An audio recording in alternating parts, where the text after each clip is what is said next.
Hello, and welcome to the Resume Ready podcast. My name is Brian Schneider, and on today's episode, I'm going to discuss how to write a stronger achievement. First, though, I want to tell you that today's episode is once again sponsored by my friends at Bradley Garrett Salon on Brookhaven Circle. No doubt by now, if you've been listening to my podcast, you've heard me talk about the good folks who work at this salon. The stylists at Bradley Garrett believe that everyone occasionally needs a break from the hustle and bustle of life. When you're at the salon, they make you feel special, creating a relaxing, comfortable atmosphere focused on helping you achieve the resilience we all need. It goes without saying that the stylists are experienced, and in addition to regular haircuts and trims, they can do color, highlights, and even keratin smoothing treatments. I highly encourage you to check out Bradley Garrett Salon on Brookhaven Circle. Now on to the podcast. How to write a stronger achievement. Achievements are the single most important components of your resume. Your achievements will tell the reader what you've done, how you've accomplished it, and, based on the outcomes or results, how you helped move the needle in your previous roles at other organizations. Strong achievements help lower the perceived risk the reader has for hiring you to perform well in a role at his or her company. Your achievements also help communicate your soft skills as well, which, as we know, are crucial to ensuring the employer knows you understand how to get work done.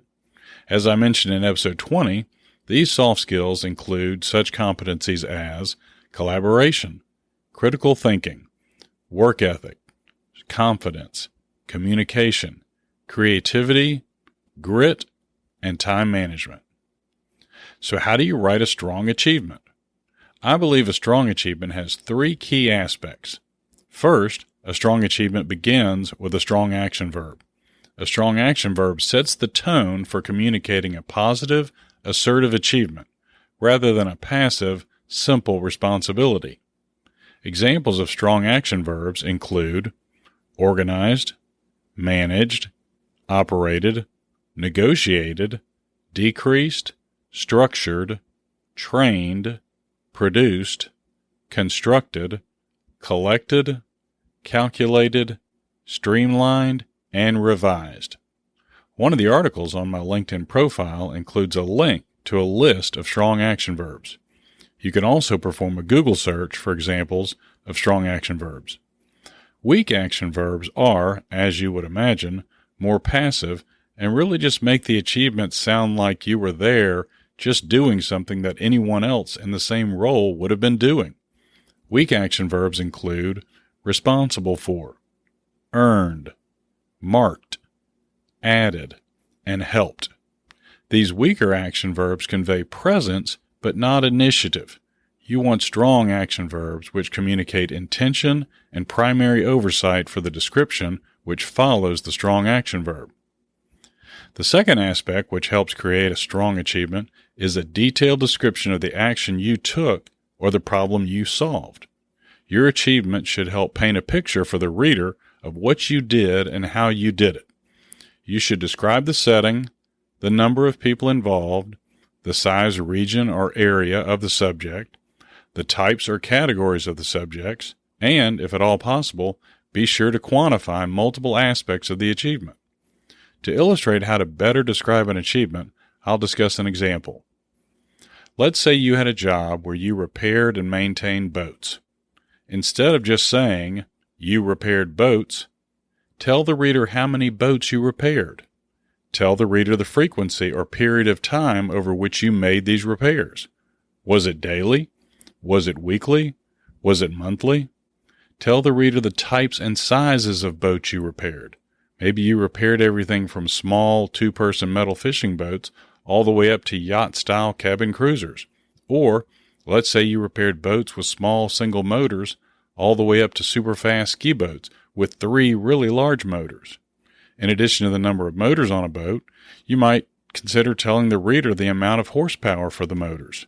Small fishing boats have motors rated as low as 1 horsepower, while larger ski boats have motors rated for 50 to 100 plus horsepower. Did you work on more than just the motors? If so, briefly tell which parts of the boat you repaired. Maybe you worked on the hull, steering assembly, and motor. or maybe you only worked on the motors. The point is to use a detailed description for the achievement, which will better help convey the message of what you did and how you did it. The third and final aspect I'll cover today about how to create a strong achievement is to be sure and include a result or outcome at the end of your achievement. This is a great place to wrap up the achievement by actually describing the results of your efforts and what your actions led to. If your actions led to an increase in profit or revenue, add it here. If your actions resulted in an increase in membership or money raised for a charity event, add it here. If your actions saved time or helped reduce waste, highlight it here.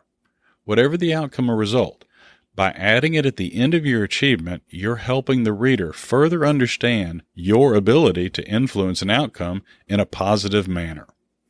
Remember, when you're writing your achievements, you control the description and you tell the story. Be sure to take advantage of the opportunity to tell a great story by creating a strong, detailed, quantified achievement. Jessica Hernandez, who owns and runs a resume writing company called Great Resumes Fast, makes the distinction between a strong and weak achievement by describing a weak achievement as one which really just sounds like a responsibility. Jessica advises people to not simply list their responsibilities, but rather showcase their achievements. Jessica is an outstanding resource, and I'll include a link to her LinkedIn profile in the show notes for today's episode. Why it matters. Taking the time to craft a strong achievement matters because your resume is the means by which you are trying to impress the employer who is assessing and prioritizing which candidates to call in for an interview, which is the next step in the hiring process. By taking the time to craft a focused, detailed, results-oriented achievement, you'll give yourself a competitive advantage so you can win the job interview. Hey everyone, thanks for listening. For more information on the topics covered in today's episode and many others, check out the articles on my LinkedIn profile, a link to which can be found in the show notes. If you feel today's episode was helpful, please consider sharing it with a friend and subscribing to the show. Tune in to Resume Ready next time when I'll be discussing how to better understand your audience.